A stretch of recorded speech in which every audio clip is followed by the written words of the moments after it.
Olá, você já deve ter escutado a frase que diz que a dança pode resgatar vidas. Aqui no nosso Ceará, nós temos um dos exemplos mais bem-sucedidos no que diz respeito à dança como agente transformador de vidas. Hoje, no nosso empreendedorismo social, você vai aprender a como criar uma coreografia para um mundo melhor. Além disso, tem dicas, entrevistas com especialistas e muito mais. Tá a fim de conferir tudo isso de perto? Então fica ligado, porque o nosso empreendedorismo social está só começando. No programa passado, você conferiu como que uma iniciativa social surgida no Pirambu pode mudar socialmente e eletronicamente a vida de jovens da região. Entendeu como empreendedores podem, além de ganhar dinheiro, pensar no bem-estar do próximo e ainda conferiu dicas e insights com quem entende muito bem sobre o assunto empreender. Olha, tem gente que tem até medo de espaços assim. Mas eu vou falar para você com sinceridade. Foi em cima de um palco como esse que eu e Langugel vivi as maiores emoções da minha vida. E eu quero te convidar agora para que você venha comigo viver todas essas emoções. Senhoras e senhores, hoje você vai conhecer comigo a Escola de Dança e Integração Social para Crianças e Adolescentes, a EDISCA, que tem um trabalho fantástico quando o assunto é social aqui na nossa cidade. Vamos conhecer esse projeto? Então vem comigo, abra-se para a arte, porque o espetáculo já vai começar.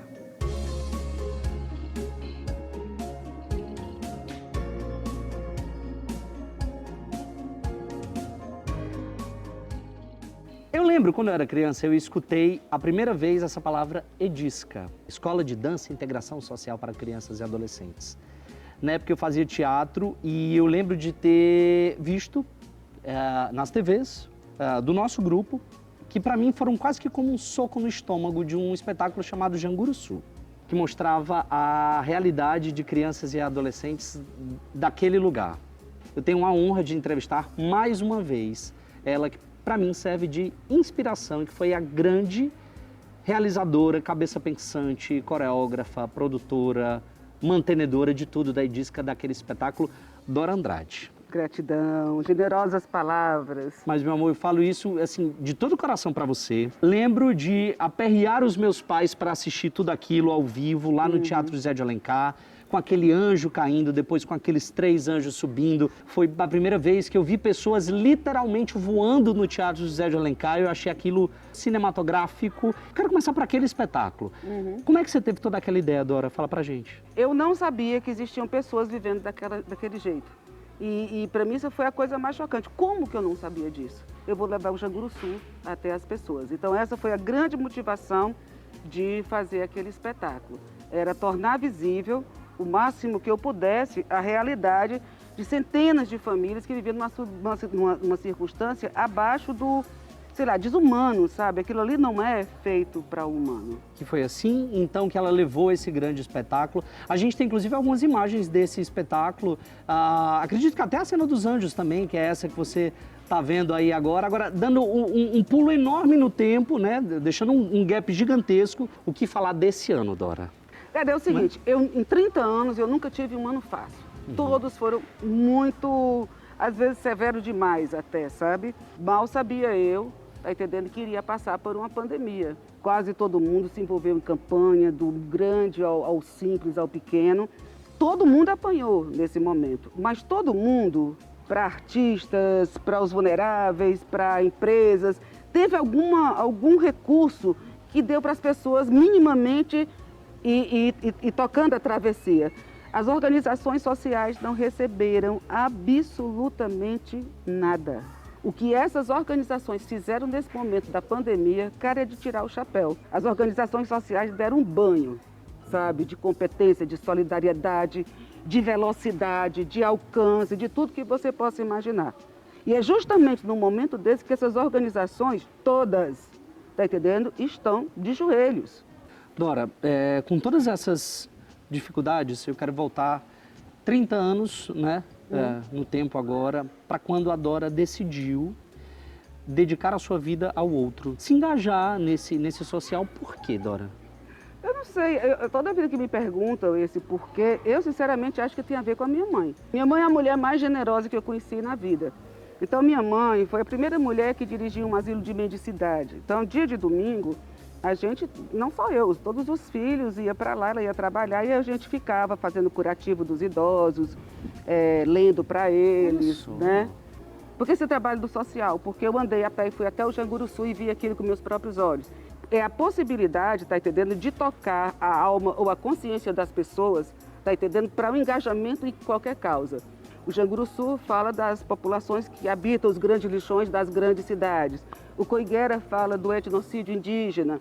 O Duas Estações fala do povo nordestino, tá entendendo? Produzir uma reconexão de nosso povo com a nossa origem, com a nossa cultura. 2 vezes na semana, o cardápio do refeitório é uma comida, sabe? Vamos comer um bode, vai comer panelada, e a gente assistindo o baile perfumado e vendo a produção de outras pessoas que falam sobre o cangaço. Então, assim, o momento de criação de um espetáculo, ele é muito mais do que aquilo que é visto no teatro. É um processo de imersão, de pesquisa, de vivência, uma equipe de pessoas muito competentes, né? Através dos espetáculos, uma ambição que eu tenho é que ele possa tocar, ele possa arranhar, sabe, essas pessoas todas, para que eles façam uma revisão, uma reflexão, tá entendendo? Sobre essas histórias que cada espetáculo traz consigo. Eu acho que a gente precisa realizar isso, botar isso em prática nas nossas vidas. Só pra gente finalizar essa nossa entrevista, que agora eu quero saber, sou curioso pra caramba, né? O que é que você pensa? O que é que vai sair dessa cabeça ainda de espetáculo? Tem alguma coisa? Eu tenho um espetáculo que já tem inclusive financiamento, vai ser um espetáculo meio pocket show. Legal. Com muito poucos bailarinos, porque é um projeto pequenininho, não dava para fazer uma coisa grande. Esse espetáculo eu quero falar sobre o candomblé. E no meio de tudo isso vem toda a coisa da cultura africana, que é a coisa mais linda do mundo. Vai ser um espetáculo muito colorido, sabe, com todos aqueles matizes, com todas aquelas cores. E eu estou muito animada para fazer esse espetáculo. Minha filha, eu já quero assistir semana que vem. Você não tem noção aqui, ó, que a curiosidade, a ansiedade já bate. 2022, 2021? Bom, 2021 nós vamos fazer. E como ele é uma coisa pequena de bolso, vai dar para fazer sim, se Deus quiser. Só digo uma coisa pra você, ficarei com muita raiva se você não chamar a gente pra gente divulgar esse negócio aqui. Esse negócio vai ser divulgado demais pra todo mundo ir assistir, porque essa frase eu falo pra você, uma das coisas que você precisa fazer antes de você morrer, é se você se deliciar, você vendo 3 anjos subindo ao céu, como foi em Janguruçu, ver todos aqueles índios chorando embaixo daquela água toda no Coiguera. É quase uma poesia visual, o final de Sagrada. Se você ainda não teve essa experiência, faça esse favor a você. Assista Dora Andrade, veja Edisca.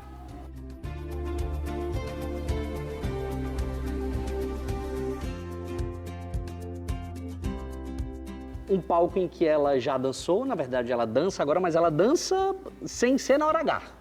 Exatamente. É mais ou menos assim, Tati, que as coisas acontecem? Na verdade, hoje eu danço por meio dos meus alunos.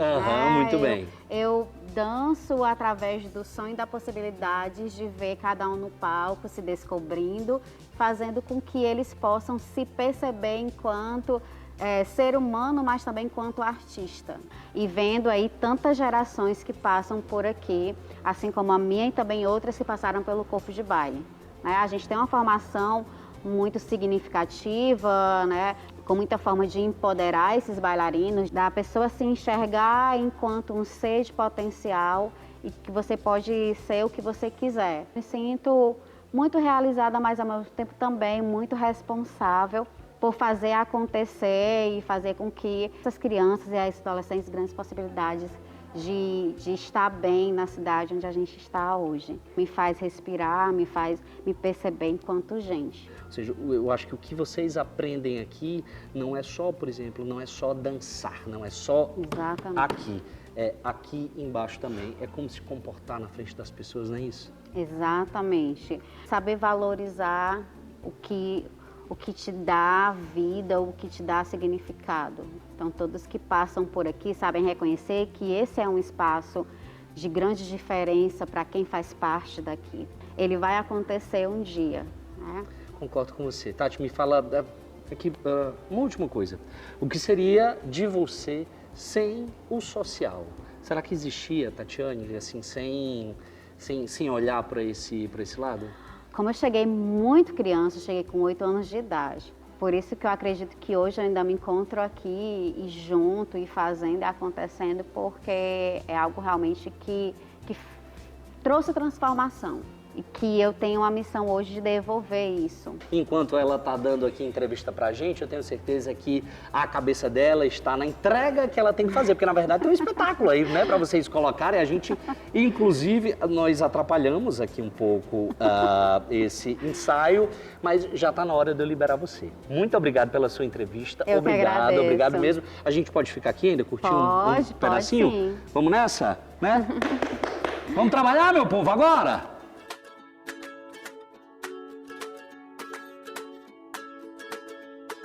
Um dos bailarinos que estava dançando aí nessas imagens que você curtiu, deve ter aparecido esse cara que chegou aqui em 2013 e que já dançou um bocado pela disco, não foi? Sim, vários espetáculos.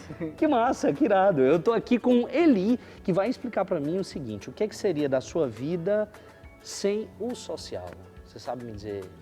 Então eu vim para cá em 2013, no segundo semestre, para fazer o estágio, e em 2014 eu entrei oficialmente como aluno no corpo de baile e já para uma montagem de um espetáculo que foi o Duas Estações. Nossa, então você já chegou valendo aqui, né? Foi. Eli, fala para mim, como que seria a sua vida sem olhar para o lado social? Será que existiria, Eliovaldo, sem se olhar para o outro?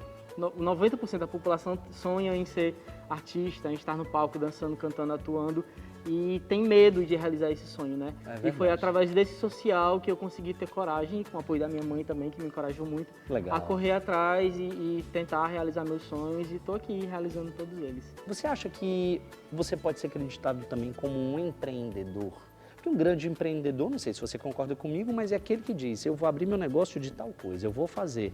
Não importa o que os outros dizem, porque nessas horas, quando o empreendedor chega, tem muita gente que diz, você é louco, viu, enfim, querer colocar essa sua ideia para frente. Mas o empreendedor vai, faz tudo dar certo, faz tudo acontecer, aí você sabe o que acontece? Muita gente no final chega para dizer assim, eu sabia que tudo ia dar certo.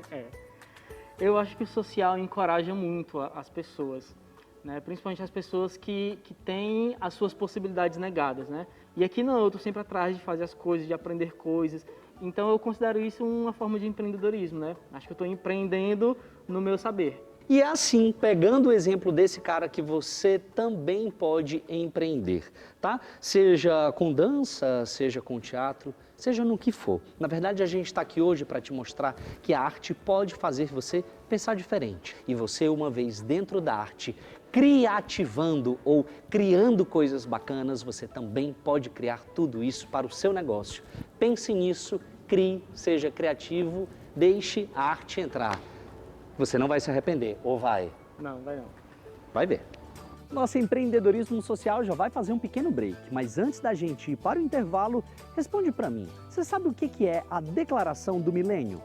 Seria a opção A, um acordo que trata dos 1000 anos de descobrimento da Europa?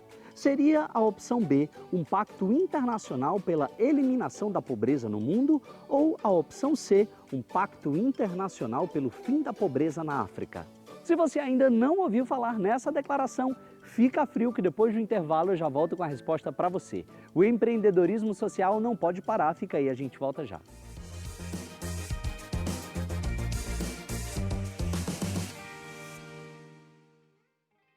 Nosso empreendedorismo social já está de volta e no bloco passado eu fiz uma pergunta para você, que é essa que está aqui. O que é a Declaração do Milênio? Você sabe dizer para a gente? Acertou quem respondeu a opção B. É um pacto internacional pela eliminação da pobreza no mundo inteiro. Olha, gente, isso é muito sério. Estima-se que cerca de 115 milhões de pessoas nesse ano de 2020 estejam sendo empurradas para uma situação de pobreza extrema. E esse número pode crescer para 150 milhões no ano de 2021. Por isso que é importante você se engajar nessa luta e não deixar que essa situação de pobreza extrema também aconteça perto de você.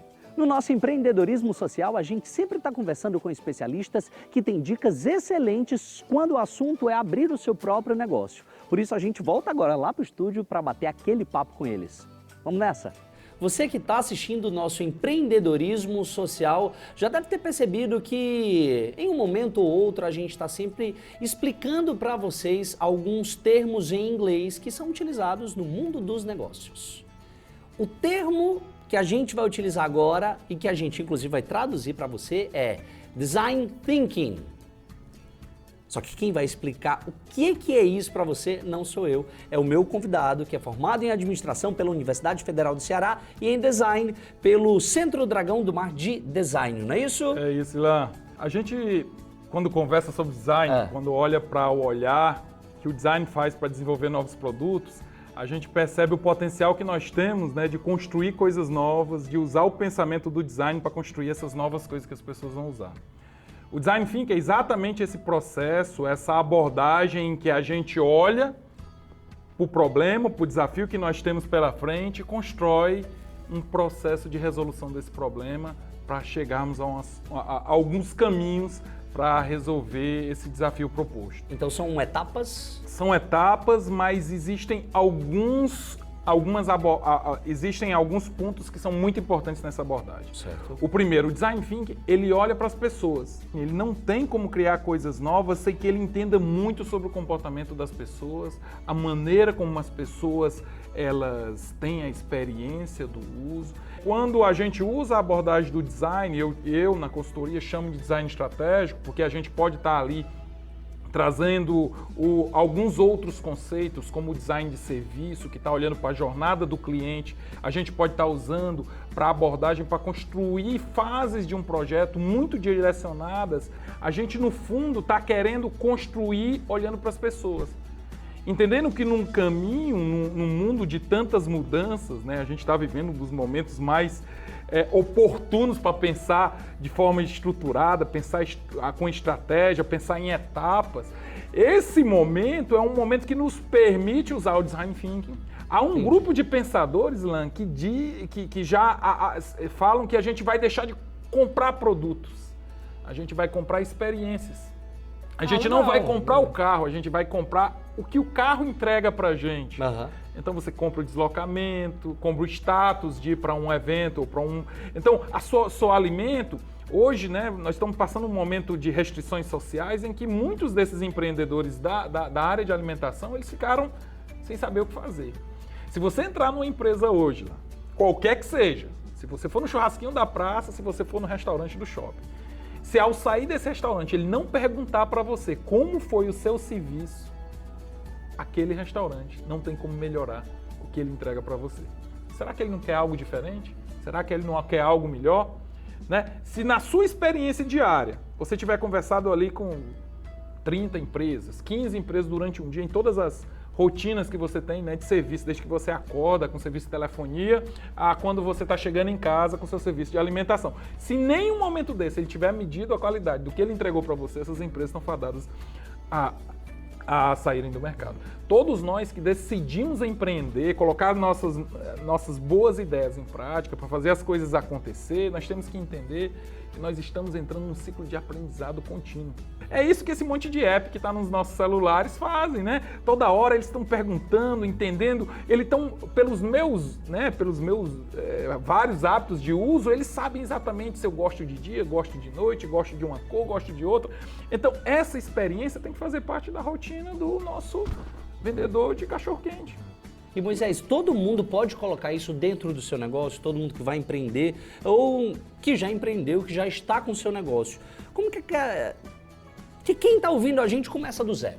Lan, olha, o grande desafio nosso, enquanto empreendedores, eu também sou um empreendedor, o zero nosso é começar olhando para o usuário. Quais os pontos de contato que esse cliente tem com todas as experiências que eu ofereço para ele, para entender quais os pontos de melhoria. Muitas vezes a melhoria está no atendimento. Porque quando você oferece um bom serviço, o que a pessoa faz ao sair de lá? ela te elogia, ela te dá um feedback, ela comemora aquilo com a sua rede mais próxima, na grande maioria dos serviços. Ainda tem gente pensando assim, não, eu não vou me apresentar para o público, não. A questão é, o público está escolhendo em qualquer momento agora do seu dia, porque ele está com o celular conectado, dentro do ônibus, no seu carro, dentro do Uber, dentro do shopping, em alguma sala de espera, ele está fazendo uma pesquisa de mercado. Agora essa pesquisa é...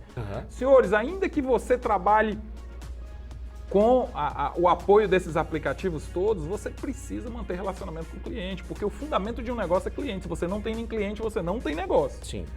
E aí, olhando para o lado social de tudo isso, né, como é que a gente constrói essas coisas que, além de nos dar lucro, além de ser saudável, ele também possa fazer o bem para os outros. Aí o despertar do empresariado também agora é para entender que ele tem um contexto de sustentabilidade atrelado ao negócio dele. A gente tem que entender que a gente não pode construir só para um, ou só para um grupo de sócios. A gente precisa entender que o mundo precisa do nosso olhar também. E aí, quando a gente olha para o mundo, a gente está falando de ajudar a transformar a sociedade, a retribuir para a sociedade parte do que a sociedade nos propiciou. E aí que entra, ou que entraria, o empreendedorismo social? O que a gente precisa perceber, Ilan, eu acho que o maior desafio nosso é precisamos enxergar que precisamos deixar o mundo melhor do que o que a gente encontrou. Legal. Enquanto empreendedores, empreendedorismo de impacto é entender o mundo como algo muito além, né, de um mercado financeiro, de ações na bolsa, de resultado operacional. Porque, no fundo, o que importa são as relações. Somos todos seres sociais. A sociedade precisa do nosso olhar também empreendedor, mas do ponto de vista de querer transformar esse mundo que está meio turbulento, né? Verdade, e a gente pode fazer isso sim, empreendendo, inovando, enfim, fazendo aquilo que a gente gosta. Por isso, pense nisso e coloque suas ideias para frente. Já! Olá, eu sou Flávia Chagas, economista, professora e acredito no empreendedorismo social.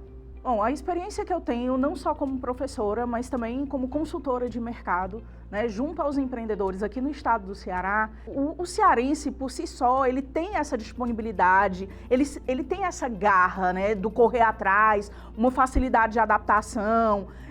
Não é à toa que ele é conhecido como o grande empreendedor brasileiro, né? Sempre se fala isso. O cearense, ele não tem medo de ousar, ele não tem medo de correr atrás. É um povo extremamente criativo.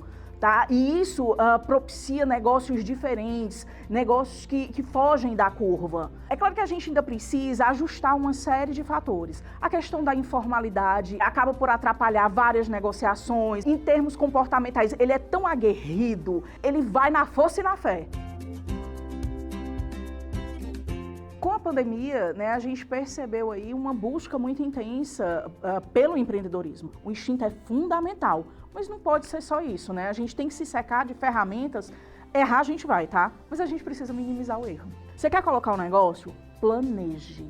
Pesquise o mercado. Quem é o teu público-alvo? Não dá, a gente não agrada todo mundo. Eu tenho que focar qual é o público que eu quero atender. Porque eu preciso falar a linguagem daquele público. Isso é fundamental. Essa é a pegada.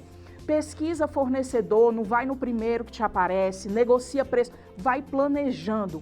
Existem várias ferramentas de planejamento que são gratuitas, são super simples de usar, funciona, mas eu preciso parar, pensar e me organizar. Esse é o primeiro passo. Empreendedorismo é algo tão amplo, tão amplo. É alguém que coloca um negócio de uma forma diferente, que pensa diferente, que está fora da caixa, que é inovador, que é criativo? Pode ser. É alguém que tem uma atitude empreendedora? Por exemplo, eu posso ser empreendedora no setor público, eu posso ser empreendedora como funcionário de uma empresa, a partir da atitude que eu tenho, né? Se eu sou uma pessoa que corre atrás, que quer sair do lugar comum, eu sou empreendedora. O conceito normalmente utilizado é aquele de alguém que parte para o mercado com uma ideia nova, que faz diferente, né? Ele não pensa só diferente, ele faz diferente também.